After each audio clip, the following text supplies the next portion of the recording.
Hello children, welcome to today's class. Children, today we are going to start up with our lesson 3, Our Struggle for Freedom.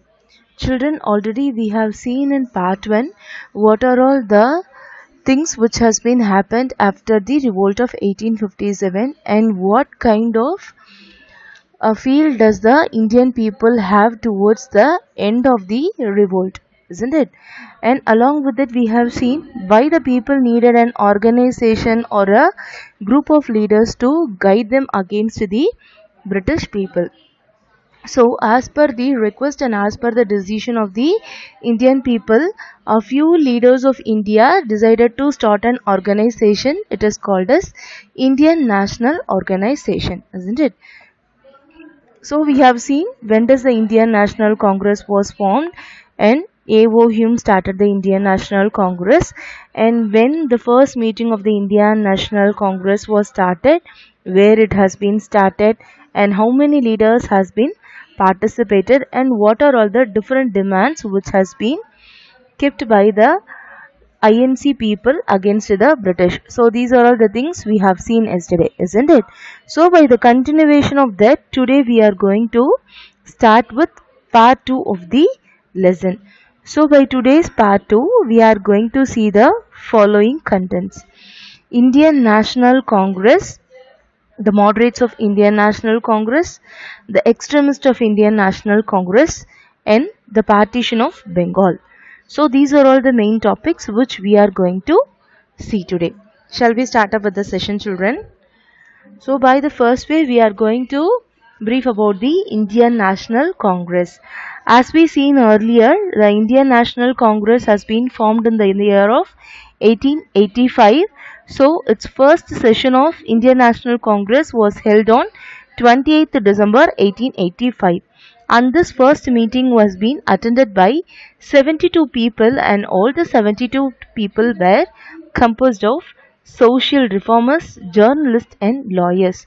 So the first session of the Indian National Union was held at Gokuldas Tejpal Sanskrit College, Bombay, and the conference was renamed as the Indian National Congress. So the meeting name which has been called in the name of Indian National Union meeting, but after the meeting it has been over, it was renamed as Indian National Congress first session of meeting. So now we are going to see the second segment of Indian National Congress. So generally whenever we are taking into account about the Indian National Congress and what are all their works during the period of the British, we will be segregating the leaders of Indian National Congress on two bases. One is the moderates and the other is the extremist people.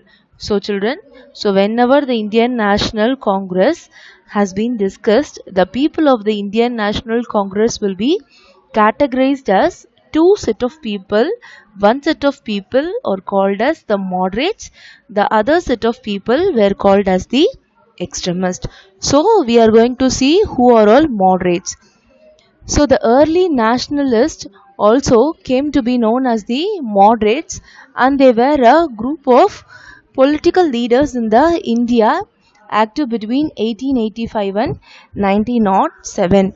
So whenever the Indian National Congress has been formed, when the Indian National Congress has been started in the earlier stage of 1885, the first set of people who started to work between 1885 and 1907 were generally known to be as the early nationalists or the moderates. And what is mean by nationalist in the sense? A person who give voice for the people against the suppression of a group is called as a nationalist. So this kind of nationalist people who are between the 1885 and 1907 in INC, they were known to be the early nationalist or moderates, as they believed in demanding reforms while adopting constitution and peaceful means to achieve their aims. So now we are going to see what are all the demands of the moderates. So when we started the early stage of INC, we have seen what are all the basic demands did the INC have towards the British rule, isn't it? So now we are going to see in individual what kind of rules has been suggested, what kind of demands has been kept in front of the British rule by their moderate leaders. First is they demanded to be a part of the administration. That is, whenever the British officials are holding the higher authority in the British government, they wanted the Indian people also to be in the higher authority of the British government, as it was not done by the British, because they don't want to give any opportunity to the Indian people. If the British were going to give opportunity to the Indian people also, the pay was not given equally as comparative to the British people. Second thing is, if the job oriented work is going to given for the British and the Indian people, only 90% of the job has been given to the British people and not to the Indian people. So automatically we can able to understand that there was a great partiality between the British people and the Indian people. And the second thing the moderates demanded is, the Indian people wanted to be in the lawmaking process of the British government. Why they needed this kind of demand? In the sense, whenever the British started to use many rules and regulations and policies to annex so many states, the people can't able to push out the force of the British over them. So if they are going to have the Indian leaders in their lawmaking process, the idea of the Indian leaders can be combined in their lawmaking process, which has not been completely taken over by the British, because these two demands of the moderates has not been taken up by the British government. And the next is, the few leaders approached the British in a peaceful manner, and these leaders were called as the moderates. So whatever the demands they are being telling to the British people, or whenever they are deciding an decision for the Indian people, and when they are started to convey to the British people, they approached the British people in a very peaceful manner, and they doesn't want to get any argument, and they don't want to get any fight with the British people anymore. So these set of leaders were called as the moderates. So, in the way, Dadabhai Nauroji, Gopal Krishna Gokhale were popularly the most prominent and the most popular modular leaders. So, we have seen so many leaders. We have seen nearly 72 member were attended the INC, and along with it we have seen many leaders were in the foundation period of the Indian National Congress. So, the two among them are Dadabhai Nauroji and Gopal Krishna Gokhale. So these two people were popularly known to people as the moderate leaders. And then next we are going to see is the extremist. So already we have seen who is a moderate. I hope that you have understood the meaning of a moderate, isn't it? So the next is the extremist.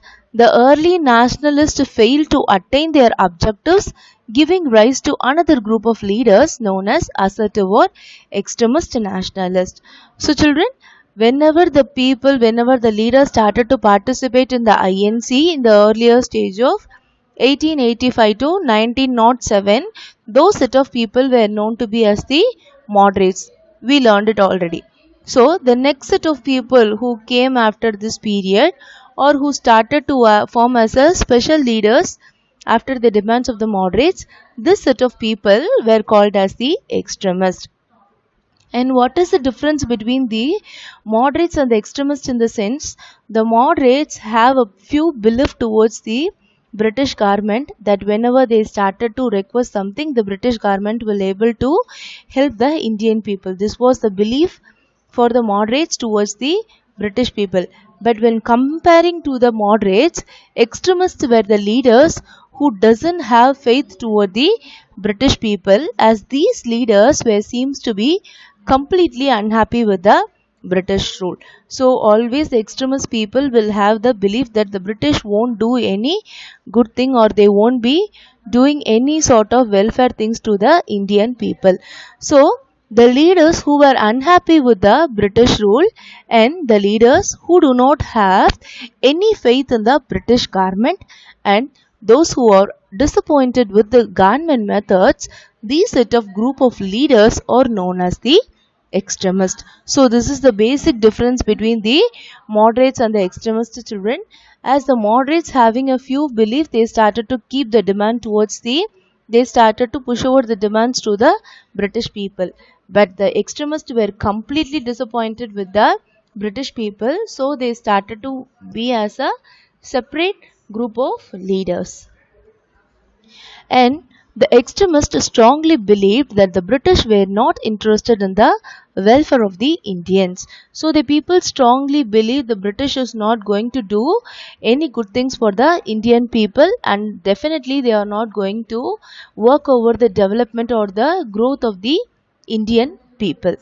And the next is Lala Lajpat Rai, Bal Gangadhar Tilak and Bipin Chandra Pal were the extremists. So already we have seen a few leaders in the moderate category, and in this category Lala Lajpat Rai, Bal Gangadhar Tilak and Bipin Chandra Pal were known to be the most popular and the most prominent extremist leaders. So this is a special note. Lala Lajpat Rai, Bal Gangadhar Tilak and Bipil Chandra Pal were popularly known as Lal, Bal and Paul. So these are all a few names which has been given by the people towards the leaders. So children, from this we can able to understand what sort of a feeling will be of the leaders towards the British, and apart from that what are all their demands which has been put forward to the British rule, but nothing has been worked out. So, in the way we are going to see about the partition of Bengal. Children, this is the most important thing, because now we everyone know that in India we have been as a united nation, we have so many religion, we have so many people. um, we doesn't have any particular segregation or area for the Muslims or for any other community or for the Christianity community or for any other community people, isn't it? We all live as a united one. We all have a brotherhood feel towards each other, isn't it?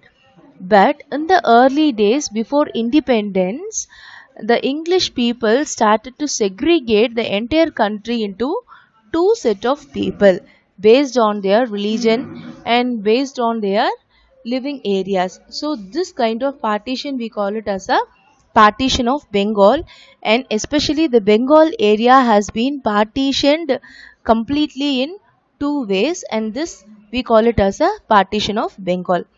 We will see what happened in the partition of Bengal. Partition of Bengal happened in 1905. Division of Bengal carried out by the British Viceroy in India, Lord Curzon, despite strong Indian nationalist opposition. So, the British people started this partition of Bengal in the year of 1905, and especially in a particular area of Bengal. And this partition of Bengal has been carried out by the British Viceroy of India, Lord Curzon, who has been working as a Viceroy during the period of 1905 in India. And this partition of Bengal has been started to be in effect opposing to the Indian national demands. So the people continuously started to oppose this partition of Bengal, even though the British government explained so many reasons, and they started to point out so many reasons for the partition of the Bengal. So the partition of Bengal separated the Bengal into largely a Muslim eastern areas from the largely western areas. So what happened? The Bengal has been completely segregated into two areas. One is being completely for the Muslims, whereas the other will be completely for the Hindus western area. So the British divided Bengal into two parts, one for the Muslims and other for the Hindus. So because of this partition of the Bengal, the people started to have many pressure over them, and they don't want this partition to be happened in the Bengal. But what happened? The British started to give so many reasons why this partition has been carried out, and they told them what is the cause of the partition of the Bengal.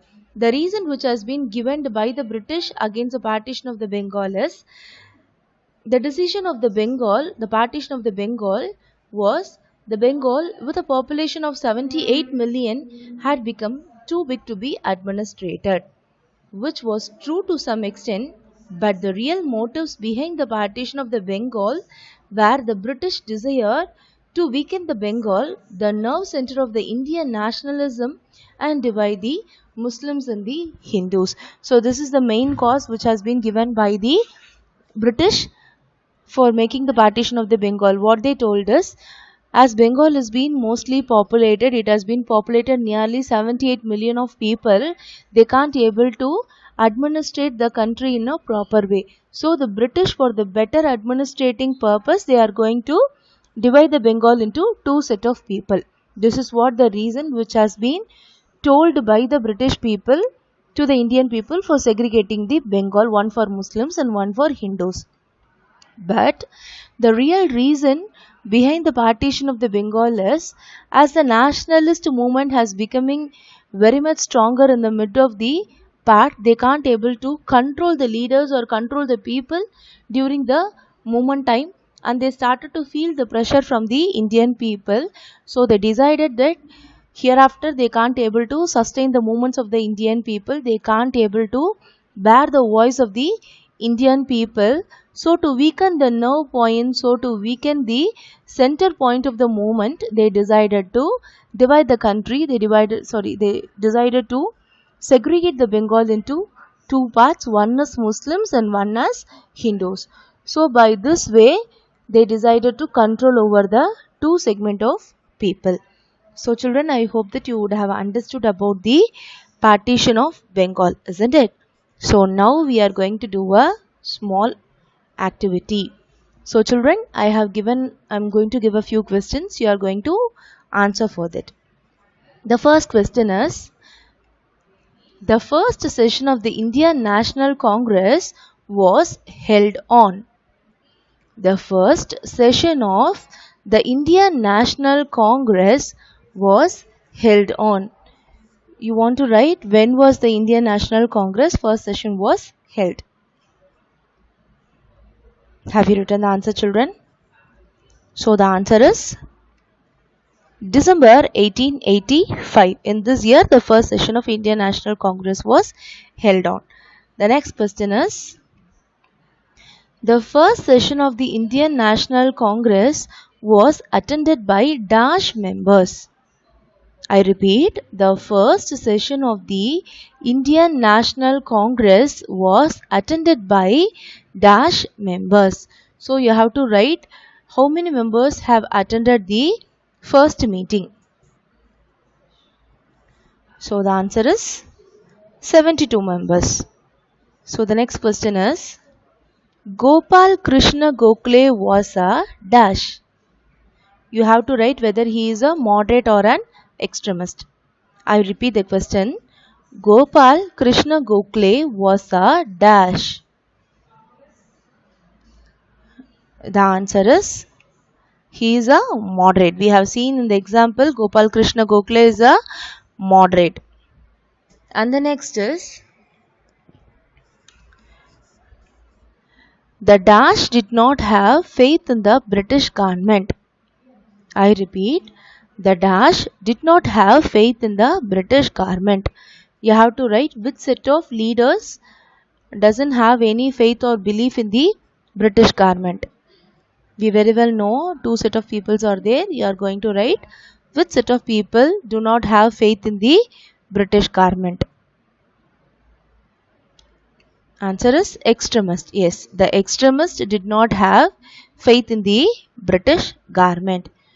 So children, we have seen so many concepts today. Started from the Indian National Congress, the two set of people, the moderates and the extremists. We saw who are all moderates, and we saw the demands of the moderates, and we have seen the most popular leaders of the moderate category, and we have also seen who are all extremists and what was their belief towards the British people, and who are all the leaders of the extremist category. Along with it, we have seen a most important event, partition of Bengal, happened in 1905. which has been carried out by the British Viceroy Lord Curzon, and after the partition of Bengal it has been separated as Muslim area and Hindu area. And we have also seen what is the cause from the British side for the partition of the Bengal, isn't it? So we have seen so many important events today, so we can able to see the further continuation in the next part session. I hope that this will be an useful session for you. We will meet up in the next session. Thank you, children.